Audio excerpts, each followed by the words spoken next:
Are all set. Super. Well, thanks for having me, Michael, and Barn Alliance folks. It's a pleasure to be here, and I've been a good admirer from afar, clear out here in the West. So greetings from the Pacific Northwest. What I wanted to do today is, in talking with Michael, is just kind of really, this might be some preaching to the choir, so to speak, but just really kind of go back to the basics of sort of barn typologies and history and sort of looking at the character of these sort of barns. Of course, using examples here from the West, which maybe some of you haven't seen. We've got some what I think are some fascinating barns, certainly out here in the Pacific Northwest. I'm going to show you lots of photos here. This sort of idea of looking at these barns really started out as an effort in Washington State to recognize barns as part of a specific barn register. And then the exciting part for us was is that the state legislature gave us money to give away in barn grants. It's a 50-50 matching program. So we're funding lots of roof replacements and foundation work and siding repairs and things of that nature. The other goal was to just get some data about barns. And so we created this very easy kind of two-pager example that you see here of the barn register form. And so it's kind of a dumbed down version, easy to use for farmers, locals to just give us some information about your barn. You know, what does it look like? What's the history? Do you know the built dates? Previous at the state level, we only had a couple buildings that were actually listed on the National Register, and just really virtually no data on sort of the history of barns. The program started in 2007, and we just reached 925 barns listed on the barn register here a couple weeks ago. We listed a new round of barns, and we've given away over $3.5 million in grant money since then. So a lot of cash. Early on, you got a little plaque program as well. We had a little plaque program. So if you were on the barn register, you got this cool little free plaque. It was like a metal plaque, made by my relatives at the state pen that you could hang on the outside of your barn to sort of get an idea of just the public, driving around to be like, hey, that's a barn that's on the barn register is built in X date. Um, uh, Quickly, well, I guess first we learned off that those are way too small, even though they're like 2 feet wide. You can't really see them by the time they get on a barn. But we also ran out of money pretty quickly. So we kind of focused our money on giving out grants rather than doing the plaques, but it's still kind of a fun scenario for sure. All right. So that's the barn register program. When I was sort of developing the typologies, I was trying to figure out even myself. I'm a city boy. So initially I didn't really know too much about barns, and I'm looking at lots of guidebooks and trying to figure out what the heck all of these things are sort of called and terminology and things of that nature. And so one of the things that we do when we're sort of looking at the architecture of a barn is to just look at various elements of the barn, which can give us cues to the dating, the types, and those sort of things. So they're everything that you might think of from, what is the roof shape to where are the gable ends? Where are the eave lines? Which way does the barn face or not? What does the ridge line look like in terms of looking at the structure and knowing whether it needs repairs or not? Is the ridge line straight? Is there a hay hood or not? What are the different kinds of hay hoods are out there? Why are they needed? Those sorts of things. Are there cupolas or ventilators on the top of these buildings? Um, what does the hayloft doors tell us? Certain styles of hayloft doors are more indicative of certain eras, or they're also indicative of maybe a plan book typology as well. These are kind of all things I've sort of discovered by looking at these 900 plus barns that have been listed. Does it have any stylistic details that might be found on a fascia or a cornice returns or knee braces that might lead us to, hey, this is a craftsman style barn from the arts and crafts area of the teens and 20s kind of scenario. So knowing these individual elements is kind of important on all those things, not only dating, but just classifying these barns Where are the entry doors? Is it on the gable end? Is it on the fascia end? Is it on the ridge side? Is it on the eave side rather? What type of siding does it have? Those can all date barns. And as you all know, dating barns is tough. It's tough to do. And so we kind of have all these pieces that we sort of put together and to come up with, at least on our end, a best guess date. And I guess that's what I'm doing on my end because a lot of these barn owners are like, I don't know anything about my barn. I just bought it last week. Or I've owned it for 5 generations and it's been in my family. So to kind of piece all of those things together. Now, there are lots of different ways that you can uh, sort of look at barns. You can look at them sort of from the bird's eye kind of plan perspective and sort of understanding the elements of additions to barns, whether it's called a wing or an L or a lean-to.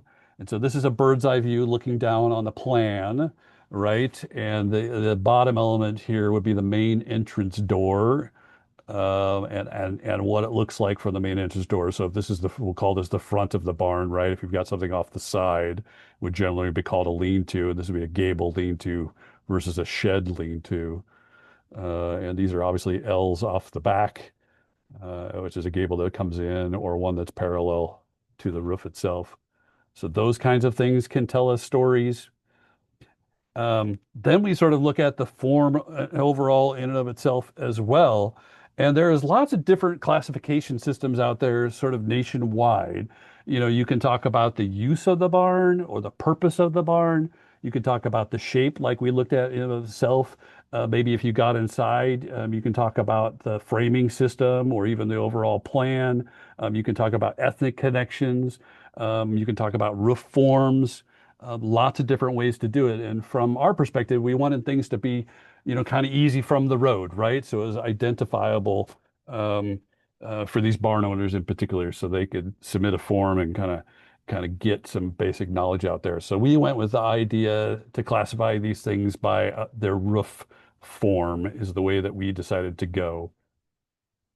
And I'll use that term loosely because there's some other little terms flown in there as we look at sort of these. One of the reasons why I decided to use reform is I'm a big proponent of looking at period sort of literature and how things were advertised. And this gives me an idea of not only the breadth and scope of when different typologies or barn types or barn styles were built, but it also gives me an idea of dating as well from those time periods. So here's a Gothic roof barn being advertised at 3 different locations or 3 different publications, kind of all using, that's what they were sort of selling it as a Gothic roof barn, other than this is a Iowa barn or a general barn or something like that. Um, so these are good examples as well. Probably the earliest barn that we see here in the West, and I'm sure this is equivalent for you folks, in the Midwest and East Coast, is, the gable barn with its typical gable roof. Often referred to as an English barn or a Yankee barn. The perfect examples, the good examples have their entrances on the eave line instead of the end like this one. So maybe this is a bad example. This one in Shed, Oregon. So simple gable Yankee barns. These are the oldest ones that we find out here in the West. This one at Shampooey State Park is an 1870s barn. That's super early for us here out West. Maybe not so much for the rest of the country. But these can also date, up into the 1930s to the 50s as well, right? And you can see they all have different sort of footprints and sizes as well, from small little barns to giant, 3, 4 story barns. They're kind of all over the place, but we call these just standard sort of gable barns, if you will. We like to get, when we were doing our barn register, we're pretty open to, hey, whatever you got is what you got. So there's no really distinguishing or no, hey, we only want high style stuff. We want everything. We want the full gamut as long as the building that's being nominated has some sort of agricultural use. That's what we like. And so there's this other kind of typology that I began to see that's what we call the salt box, right? The salt box, everybody knows a salt box house, but there are salt box barns, barns that have this integrated lean-to on the side that were built as this sh shape. These are not additions to barns. They were built with this integrated lean-to on the side. So kind of examples from across the state, different eras, different dates as well, different sizes, as you can see. Michael, quick question that I got in comments. I think it was Yeah, probably two slides back. two You were slides showing back. some great images of some barns with really tall walls. And I think the question was, there we go. Yeah. How tall are these things? I mean, Like this guy here. yeah, I think so. Yeah, yeah. Well, this is a full, three-story, I guess 2 stories plus a loft space inside the gable, right? So these are probably, let's see, 20, 30, 40, 45, 50 feet tall. On that guy would be my guess. Looking at those, so pretty big. They can be big. The pitches of the roof are all kind of different as well. And the follow-up on that one is the plate height. So I guess quite a question about where that Oh, plate is situated. wow. The plate height. The plate height of the first floor? Like the Uh, floor plate? Is that what we're referring to? I think we're talking about the wall plate. The height of The the wall plate. clarification, the eaves that we're looking at Oh, there. height of the eaves. Okay, yeah. So this particular guy, right? This is at a good 20, 25 feet for this guy. Some of these others are more like, 12 to 15 feet. Um, yeah. So they're all kind of all over the place, really. Yeah. Yeah. Same can be said with these, right? They're a little smaller scale, but some of these guys are pretty big as well. So you got your salt box. Lots of different siding options and siding types and things with cupolas, things with hay hoods. Um, then you've got here throws off my typology of a roof because it's a gable, but the difference with these guys as a Dutch barn is that roof is projecting all the way down to the first floor, where we saw on those other ones the gable roof, the roof structure in and of itself is on top of the main structure of the barn. These actually encompass the side pieces, encompass part of that structure. So some of these are very low, like this guy is I'm 6 plus, 6 foot plus, so I can touch the eave line when I'm standing outside on some of these guys. So we've got quite a few of these out west, more than I wouldn't say this is the most popular or probably the most second popular design that we see out here in the West.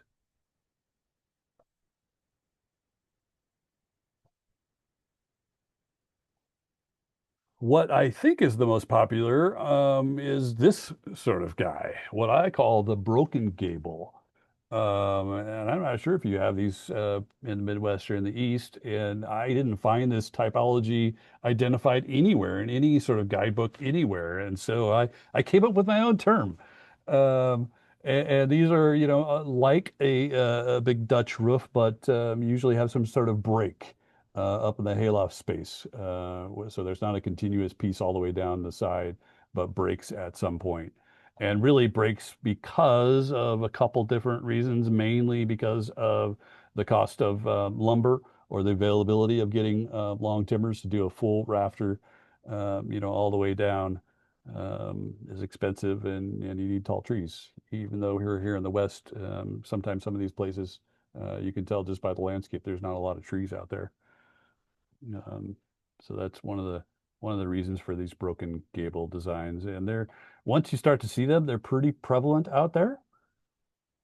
So it's not a salt box with two lean-tos. These are all integrated designs, originally designed, with these sort of broken aspects on either side, with those high lean-tos on either side, not later additions, but all built at the same time.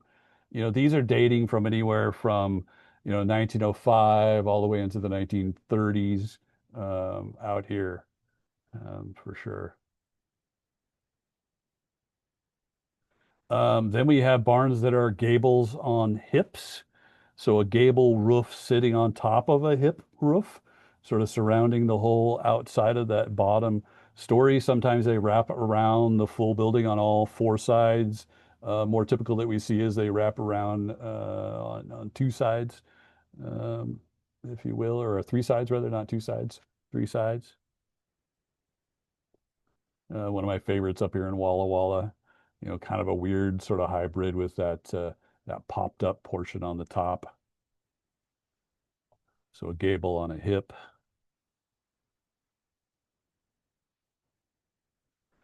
And then for us in the West, we have these classic sort of gambrel roof designs. And I've broken these down into two sort of subcategories. This is what I call the English gambrel.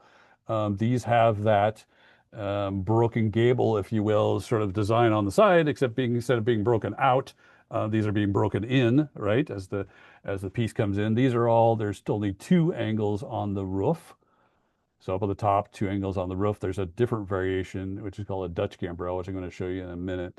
So this would be an English gambrel design.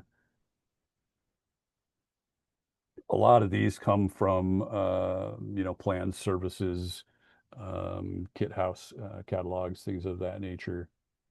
So this is the English gambrel. This is the Dutch gambrel, where it has an extra little cant on the very bottom, and its purpose is simple, and that's just to get the rain away from the wall. Because remember, a lot of these buildings don't have any gutters, right? So if you were all the rainwater coming straight down the side, it's better just to brush it away from the building a little bit more. Um,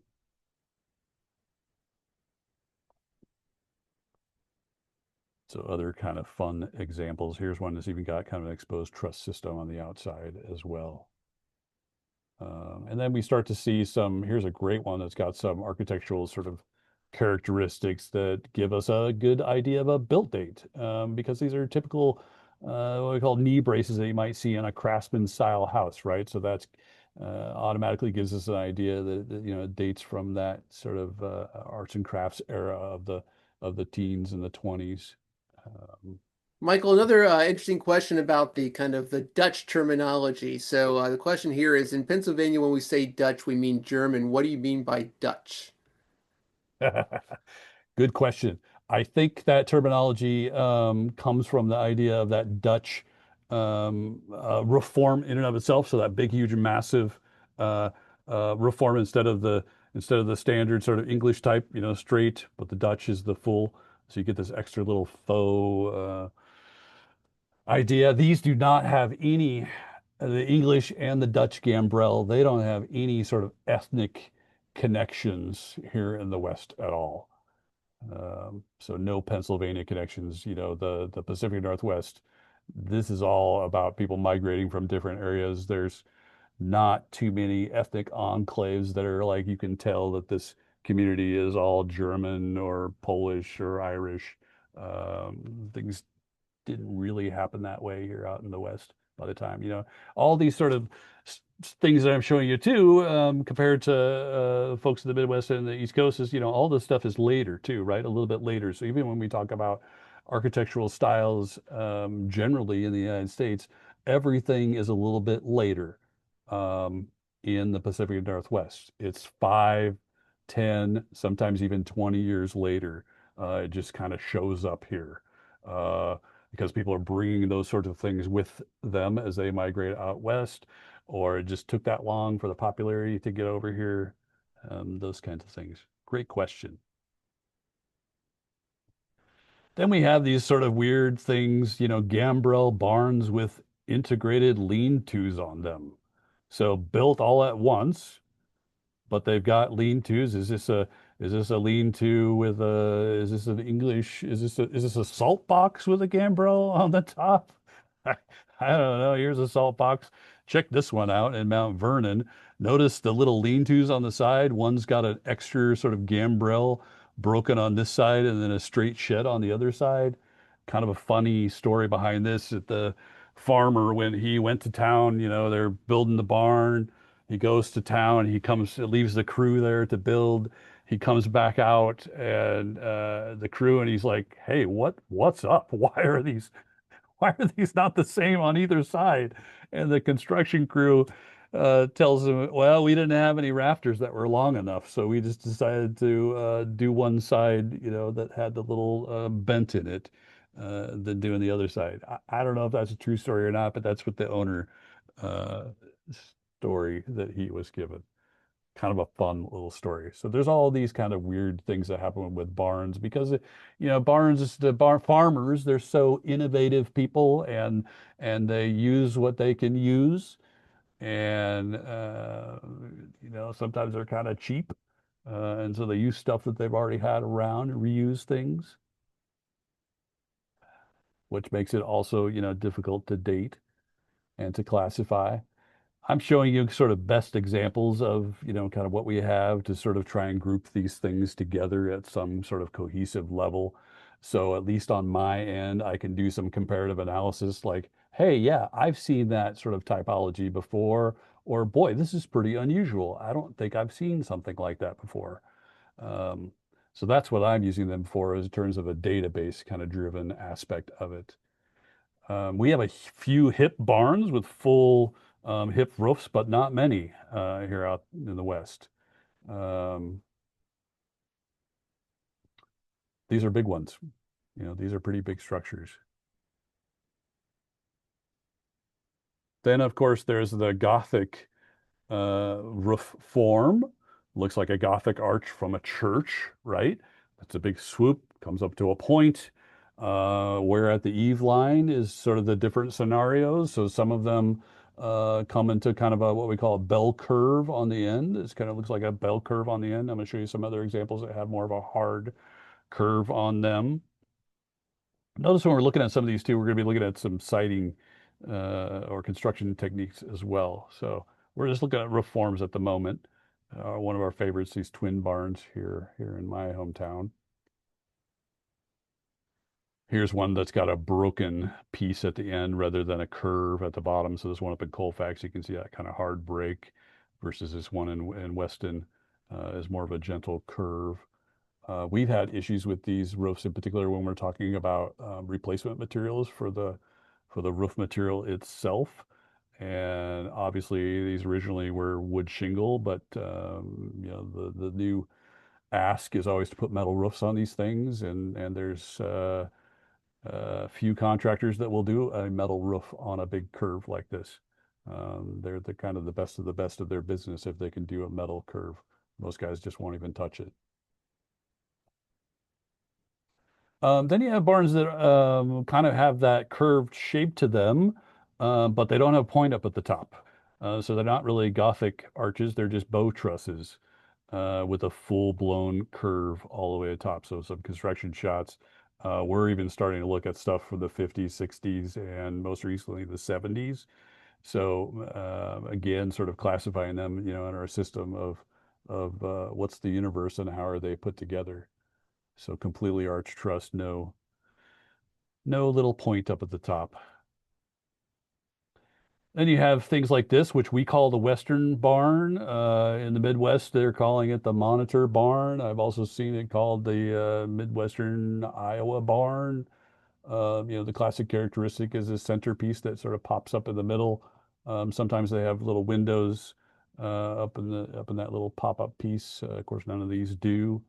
Um, here's one with a couple here that have the extra little windows up on the top, which just gives you more, light in the barn. This one in Stanwood is actually a hog barn.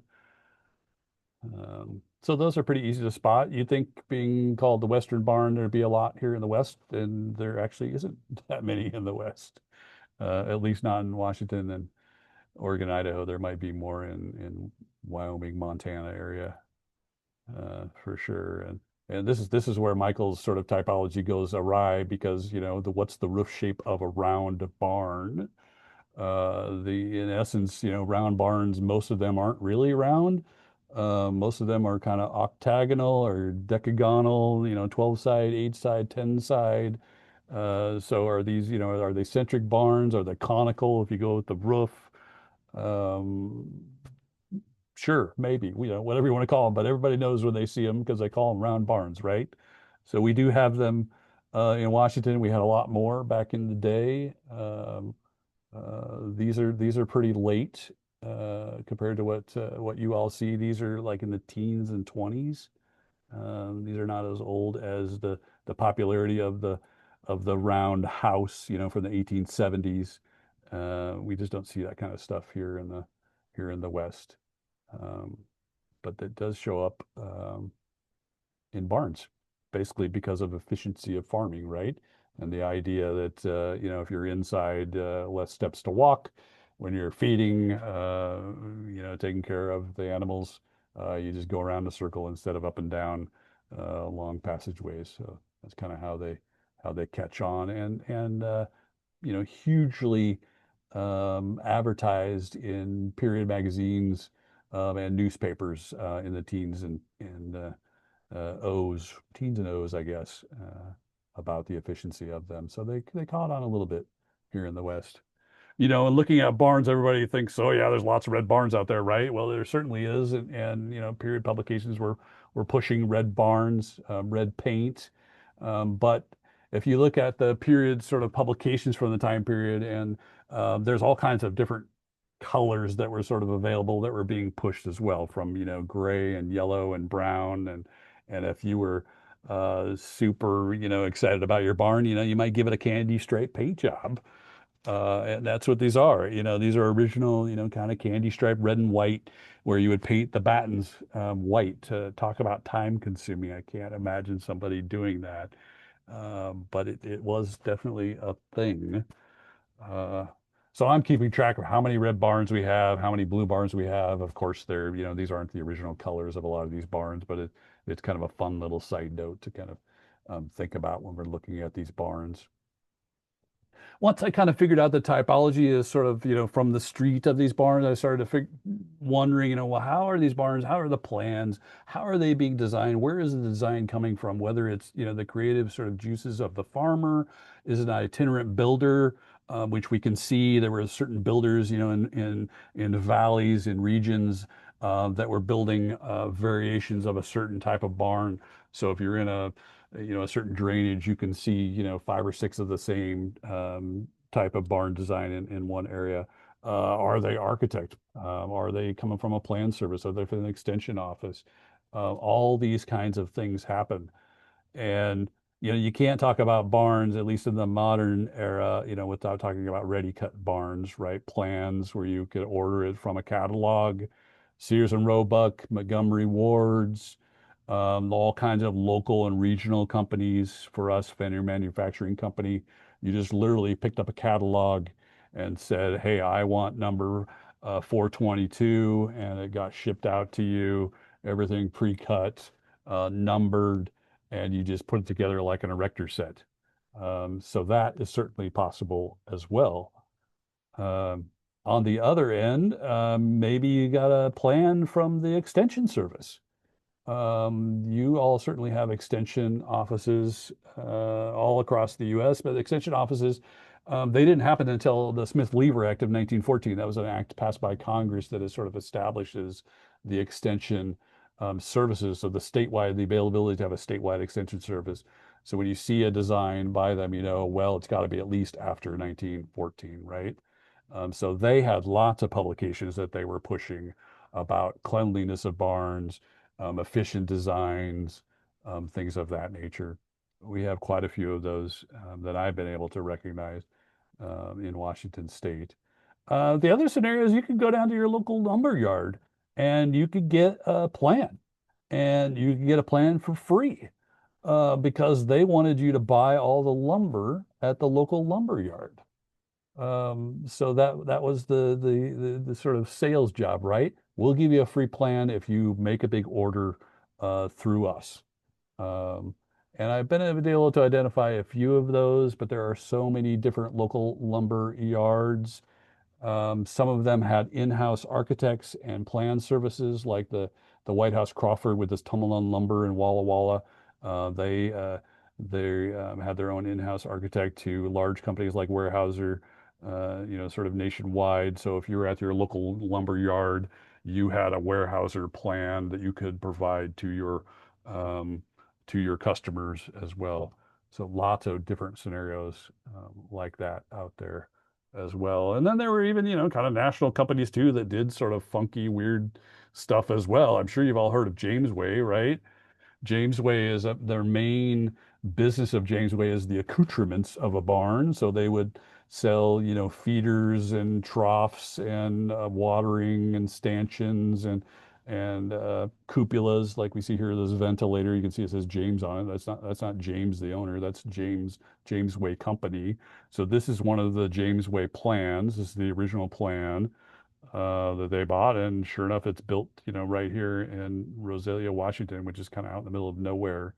It's not a kit barn per se because this is a poured concrete barn actually, but they use the plans and they use all the elements in the barn from the Jamesway company.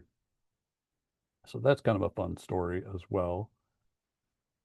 And I started looking at roofing as well. All these kinds of details sort of tell us something about barns. So there's different things that I might think, well, that wasn't original. Did they really have, metal roofs? Certainly wood is reigned supreme here in the West. So, the Red Cedar Shingle Institute, they were based out of Seattle. They were heavily pushing cedar shingles. Cedar shingles were super cheap. That was kind of the way to go for barns originally. So, you can hardly afford to buy a cedar shingle roof these days if you've got to re-roof something. But there are a few examples. So these are ones from our grant program, which, these are $80,000 roofs for pretty small little buildings. But then you could get metal roofs material from Sears and Roebuck. And so there's a big debate early on whether we should allow metal roofs to be put on barns or not. And so I went to do some digging and say, hey, yeah, these things were available back in the day. You could buy these things. Um, I always say devil's in the details, right? So what does the material actually look like itself? Is it aluminum? Is it steel? What's the profile of it? So you can hear this is kind of a V notch profile versus a flat panel, which has its issues of what we call oil canning, so it doesn't lay very flat unless it's got a seam in it. What's the color of the material? A lot of new barns have, blue shiny roofs. These are the kinds of things that we don't allow under a grant program. We don't like bright blue roofs, but we will allow green as long as it's not bright green. Um, Corrugated metal. Absolutely, you could get corrugated metal. So you could definitely do a roof in corrugated metal, or you could side your entire barn in corrugated metal. Um, I don't have a slide in here for asbestos, but we do have barns that are completely covered in asbestos, original material that we want to preserve.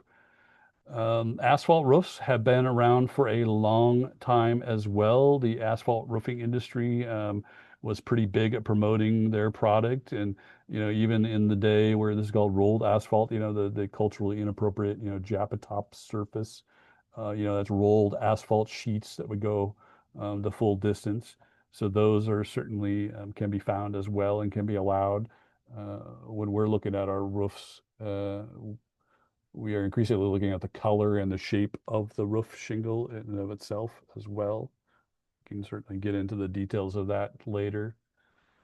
So that's kind of the roofing aspect. From the framing sort of aspect, there's all kinds of interesting stories to kind of think about that help us date barns and sort of classify these systems as well. And I was kind of surprised to learn that there was the American Society of Agricultural Engineers, kind of a separate subgroup that had formed to sort of, figure out what is the most efficient sort of system that you could create with the less lumber that would be sturdy enough to build a sort of barn. You can see most of these are the Gothic or excuse me, like a gambrel shape, and they each have their own little, sub names and subcategories, right? So you kind of get to see those sort of things. I'll show you some details of those in a minute. We have log barns here in the West. When we look at log structures, we're typically looking at the notching at the corners in of themselves, how they're connected. Then we're also looking at the logs themselves. Are they full logs? Are they round logs? Are they hewn logs that have been hewn square? Maybe just the front face has been hewn. Those all give us sort of dates. These also might give us some sort of ethnic connection as well. So those are sort of fun to see. Michael, I'm going Um, to ask for Danae Pecker because I know it's on her mind. The yeah, diamond notch, how common? the diamond notch, not very common. Not common out west. Yep. Ah, I knew it. I knew it. I'm just kidding. Sorry. Yeah, yeah. What we really see, we see a lot of saddle notches in these half dovetails is pretty common. I've seen a few V notches, but probably the half dovetails in the saddle notch. These diamond notches, not so much. Good question. Heavy timber framing, right? I think that's what we can all get excited about seeing these, mortise and tenon, these super huge beams. I think what's interesting here out in the West is that you get to see these sort of details, but notice the lumber is all dimensional lumber. So it's run through a sawmill, but they didn't use nails. I don't know, maybe because it was too expensive or sort of. So it's kind of the hybrid sort of model, if you will, right? Didn't necessarily have the extra components to do that. And we can get into a whole typology of heavy timber framing techniques, but we'll leave that for another sort of story, another lecture. What we do see often is things like this that are pole construction. So we talk about pole construction of new buildings, right? But these are actually logs around timbers. I don't think they're logs, I guess, but at least round timbers that have been debarked and delimbed, and they seem to defy gravity, right? How in the heck is this thing, sort of standing? So we see lots of those sort of elements in barns. They're using the framing here out in the West. Kind of fun to see.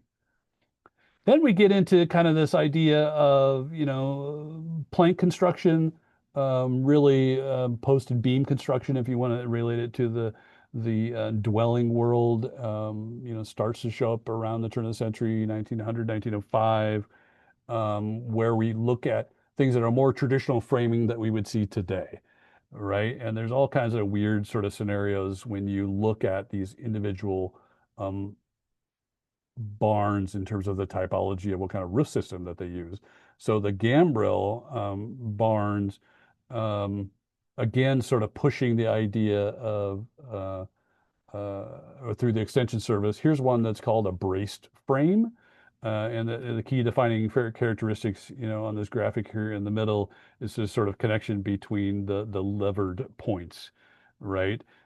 So a big open loft space to allow you to sort of get inside and put as much stuff as you can inside without interruption. Um, Here's another sort of scenario that's called a Iowa truss or a Clyde truss that has this mechanism that goes from the eave line all the way up into the ridge line and then also interrupts the other way through the loft space. I'm not positive. I think this is one, this very blurry picture on the left. It certainly appears to be. I don't have a good photo of it. Sorry about that, but it definitely was a thing that was pushed by the extension services out here. So OSU Extension is Oregon State Extension Services. So those are kind of fun to see. Here's another one called the Shaver Truss. I'm sure you've all seen this. So again, a slightly different version, right? So you've got the eave line to the ridge line, but like the other one that we had the eave line to the floor. This one has a middle component, the middle bent down to the floor. So you get another system of trusses. Then there's others, which I have no idea what they're called or if they have a name. I'm sure this group probably knows what some of these truss systems are called. Um, this is the kind of material that's not readily available out there doing research. So if somebody has knowledge, it would be great to sort of share that with the larger group. Would be great. When we think of Gothic arches, I thought to myself, well, gosh, they all look the same, right? They got to be all the same truss systems inside. Well, they are not. There is a completely different way in which these things can be built. So they can be built with something like a bent rib, which basically looks like a glue lam beam, where they're literally smoking these things and bending them and gluing or nailing them together. There's ones that actually have a truss system, themselves that also seem to be bent. And then there's the plank version where they're using short little, 2 foot, 3 foot uh, things at intervals going up to make the curve. Um, so not really obvious from the outside. You got to get in the inside and look at these things.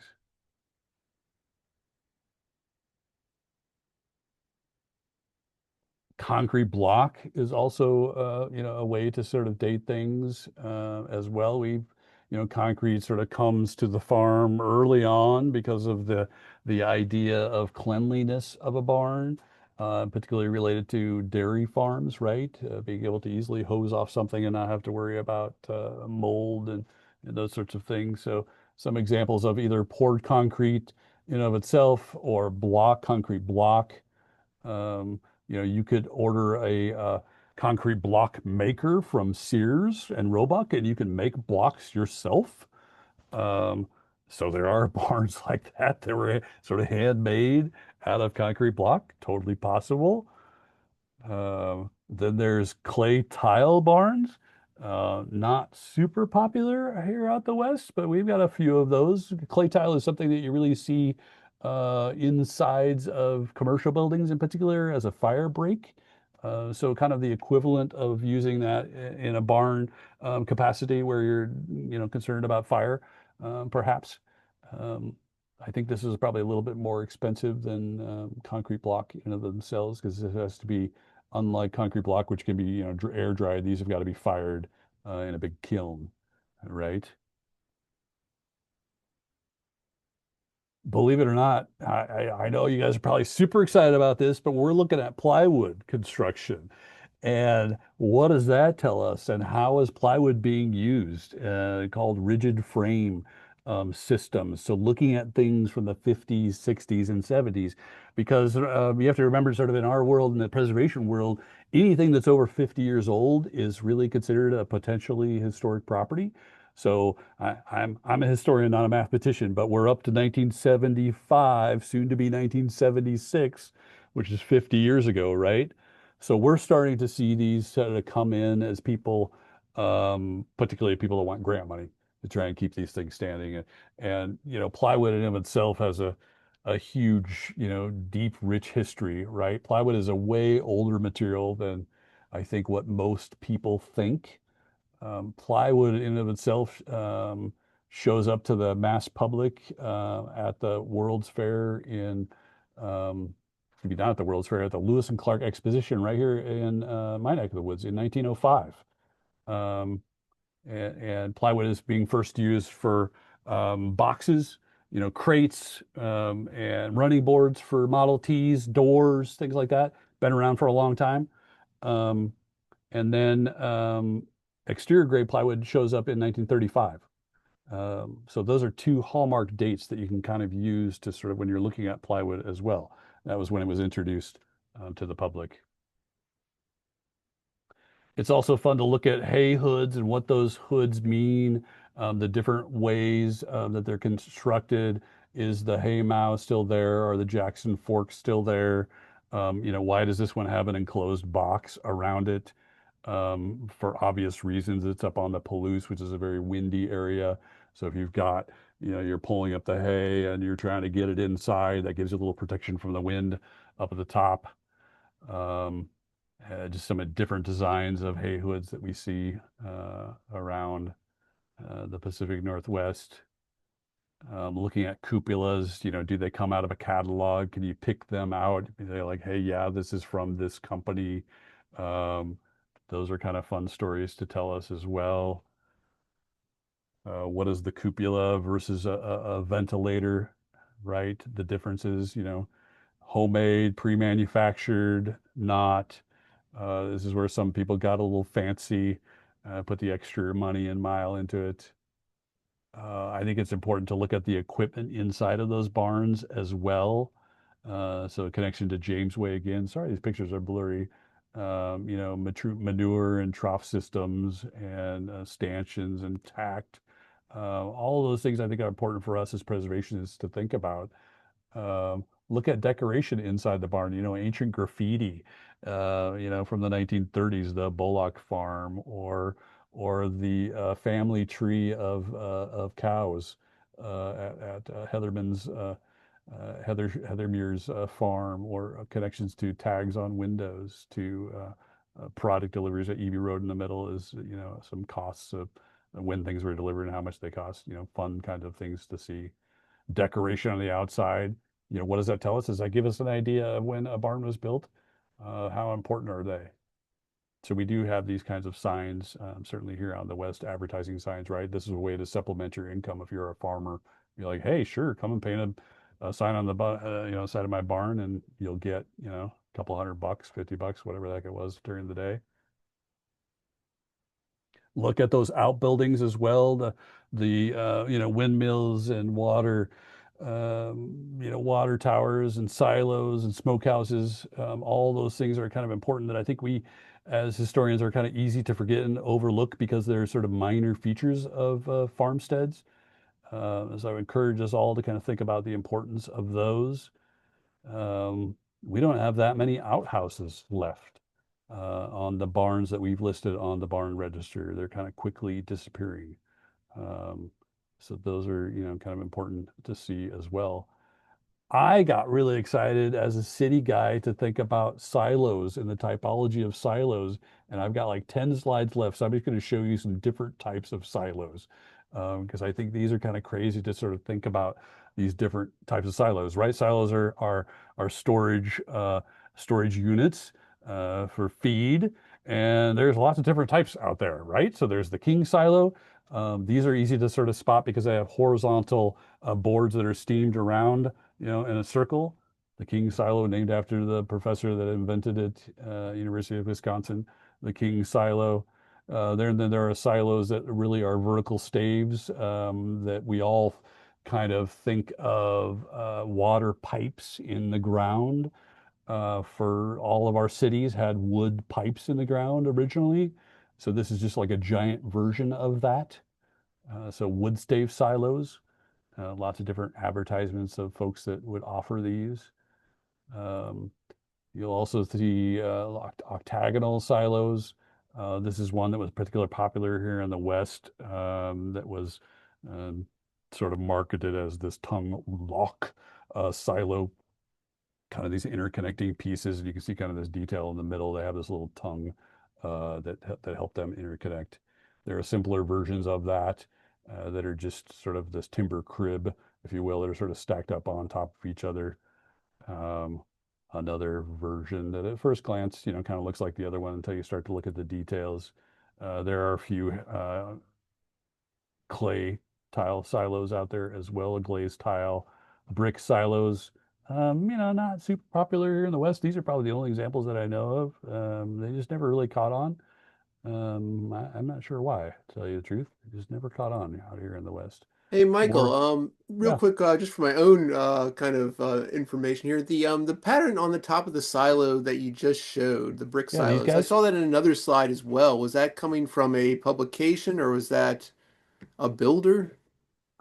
Yeah, I think this was an itinerant builder who was building these. These barns are within 5 miles of each other. Um, that is my sense. I haven't seen that pattern anywhere else. So somebody else on the call might recognize that pattern, but that's my sense. Good question. Concrete silos, we talked about concrete barns, right? But there's all different sort of subcategories of concrete silo. There's the sort of the monolithic sort of, this is built in rings, every 4 feet they would pour a new pour and until they got to the height that they wanted. Here's one that's a concrete block. There's some ones that are continuous pours as well. Here's a different concrete silo called a Ribstone company, and they were a company that provided these tiles that you would connect together with a metal, basically like a giant rebar off the outside. That is their company. We have hundreds of these here in the West. I'm sure they're found in the Midwest as well. I know you have lots of Harvey store silos, pretty easy to spot because they're blue, right? A lot of them are that navy blue color, um, heavily advertised as well. So they're just made out of sheets of metal that are welded together in rings and then brought to the site as well. And that was my last slide. Yeah. So I think that gives you kind of a good overview of sort of all the different kind of features that we look at to kind of identify these barns and to get an idea what their build dates are and how significant they might be or not. Well, Michael, thank you so much. That was a lovely amount of images to take in. Really awesome. I'm sure there are questions out there. If folks can they can unmute themselves if they feel comfortable doing so, or again just putting in questions in the chat, and I will be happy to ask.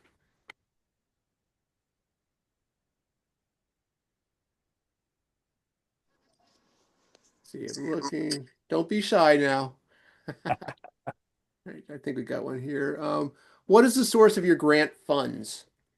That's a great question. Believe it or not, it's an ask every biennium. So every 2 years, it's an actual ask from our office, from our state office, to the state legislature. Would you call it a pork barrel project? Sure. Yeah, we're a pork barrel project.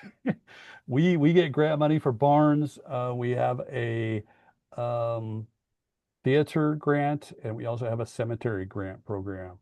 And we had a very powerful legislator on the Republican side of the House in the Senate who was just a big champion of barns and did a lot of horse trading to make it happen. And that's never been an issue. We've gotten grants every 2 years since 2007.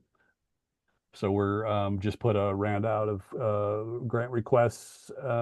This last cycle, we've got $500,000 to give away. We're going to be doing that here in the next month or so. Great. Crazy, huh? It's hard to believe, really. No, that's wonderful. Another question here. Do you find some types of barn types are related to specific types of farming? Um, Like you mentioned the monitor roof and I guess swine, right? yeah, Hogs. I would say generally, yeah, the barns that we have, I mean, I want to say no. I'm going to say no because there's such a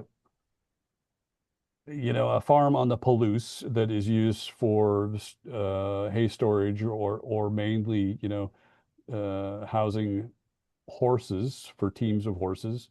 Those barns can be anywhere from a broken gable design to a Dutch a reform. I mean, they're really all over the place. I think it was just a matter of the will of the farmer as to what they wanted to do. All right. Good question. Another question about the grants. There are always lots of questions about the funding here, but this one Yeah. has we are a popular barn grant program in Vermont, always more applicants than money available. But what criteria do you look for funding? What types of projects are you most likely to fund? Yeah. I'm sorry I didn't show you any of the kind of befores and afters because you would be amazed at some of these things that are happening. So the priority for the barns is still an agricultural use. So you've got kind of a matrices of, bonus points, if you will. So if you're on the National Register, you get points. One of the requirements to apply is that you have to be on the barn register to be eligible to apply, which is why we have so many barns that are on the barn register.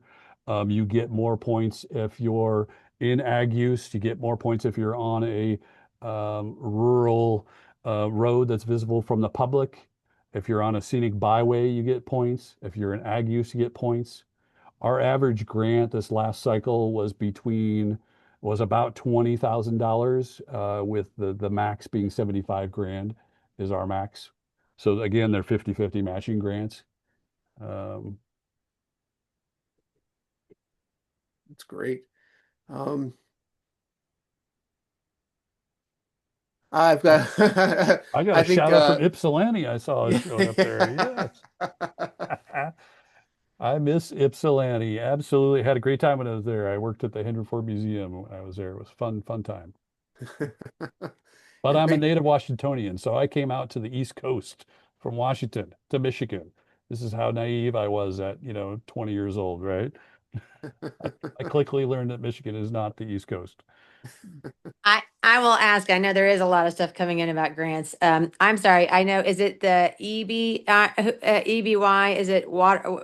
EB Yes, preserve? talk to me about the island because I will say I think a lot of people might enjoy hearing. At least I did. They have the island. The community has their own grant source, funding source for barn preservation there, right? They do have an additional source of grant money. So EB's reserve is part of Whidbey Island. It's up on the San Juans in Washington, and it is a National Historic Reserve, Mhm. which is its own kind of weird animal. And the idea behind the reserve is to preserve the rural landscape of this designated area. And so anybody that's within the reserve goes through an additional level of scrutiny of review for any alterations that happen to basically any structure within the reserve, whether it's a house or an agricultural structure. Their grant money is way less than ours, a couple $1,000 here and there. This is an area, I'm trying to think of how big it is. It's not that big, really. It's probably, I'm going to be totally off. How big No, it is. no, you're right. I guess I just always marveled because there are a few others. Historic Gettysburg and Adams County has a localized, a very small kind of grant program where they also do like barn surveys, and then they've identified which ones are most at threat or what is a more rare type in the area, and that's how they kind of do their criteria for assessment too. So anyway, and I remembered coming across that fund and thought it was nice because you're right. There are so few people that are living there. I just realized it was more about making sure that everybody's barn gets something or or whatever to keep it standing. I thought that was just Yeah, great. yeah, yeah. There's always a political pressure of sort of spread the wealth, right? So we have, 900 barns, but we don't, but a lot of the barns, that are listed are, well, we have a barn from every county in the state, but there's definitely counties that have more. There's a couple counties that only have like one barn listed. So we're trying to sort of spread the wealth of giving out grant money as well. So that is sort of the unwritten factor of giving out grant money. And I will say about there was a question about barn types related to particular barn forms. I don't know. So I was in Kentucky when I was doing my master's and started out a lot of research. I think it was in the 30s. I want to say Kentucky had a types of farming bulletin that was done by the ag extension agent, and Oh they yeah. essentially kind of labeled the regions of what was producing, who was producing the most of this or that. And I don't know if it was in conjunction to the Agricultural Act, right, at 1933, New Deal programs that started coming in. But that's where I think a lot of the ag extension agencies started putting out forms related to the barn types of farming that they had identified to help do exactly what you're pointing out with those engineers to make it more efficient, to make the American agricultural machine just work better. So Yeah. anyway, I don't know if you're going to go dive back in your ag extension bulletins. I highly recommend looking around that period. Yes, yes, yes. And there are tons of them. You'd be shocked at how many different sort of weird little brochures they have, right? Yeah, they were a going concern. It's kind of a sad they're kind of have fallen off the radar, I think, with a lot of these things, but they do still exist. Yeah, for sure. Do we have other questions? I don't see anything else in the comments section. You feel free to jump in if you'd like to ask, or add anything about roof trusses that you saw in terms of the mystery slide, right? Well, Michael, again, thank you so much. Oh, we do have one here. Can you go back to the brick silo page for a second? I know we had a conversation about that pattern. Yeah, let's see here. Oh, I'm already sharing. So can you see that there? No, I don't No. think Did I I'm not sure unshare? you're Let me sharing try right share again. now. There you go. Now you're Okay. good. Let's see, back to the brick silo. This dude here. Yeah, that one right there. Yeah, Jennifer, you mentioned you could see the pattern in the top of the Farm Homes of Brick 1925 Oh yeah, there page. you go, right in there. I see Yeah, it. good eye. I did not catch that. Nice spotting. It is good. Yeah. Well, and I will say too, it's my understanding that brick barns and even the hollow tile barns, or excuse me, silos didn't last because they actually had too much spoilage in the silage that it didn't enable enough, airflow to a certain Airflow. extent, or I can't remember exactly because I've never had to worry about proper silage before, but that was my understanding. And then they just did not hold up, of course, over time either very well. Yeah. But Yeah. others might be able to correct me or be more aware on that one. But we don't see them very long, even lasting over here either, on the We're, East Coast either. we're in earthquake country here too, so that is theoretically some of these could have fallen over in an earthquake. Well, again, Michael, thank you so much. Really appreciate you taking the time to share all this amazing information with us, and of course, the West Coast take, which was super cool. Absolutely. Thanks for having me and keep up the great work, everybody. And it's a great organization and you're doing good work. Well, Oh, thank you so much. thanks. All right, good night, everyone. Thank you.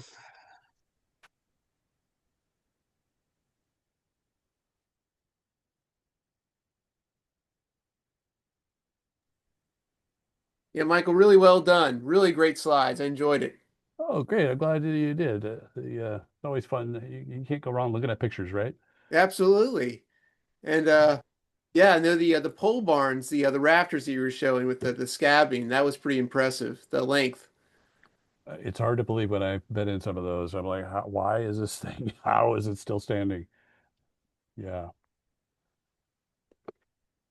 Yeah. Yeah. Some fun stuff. I hope that the group saw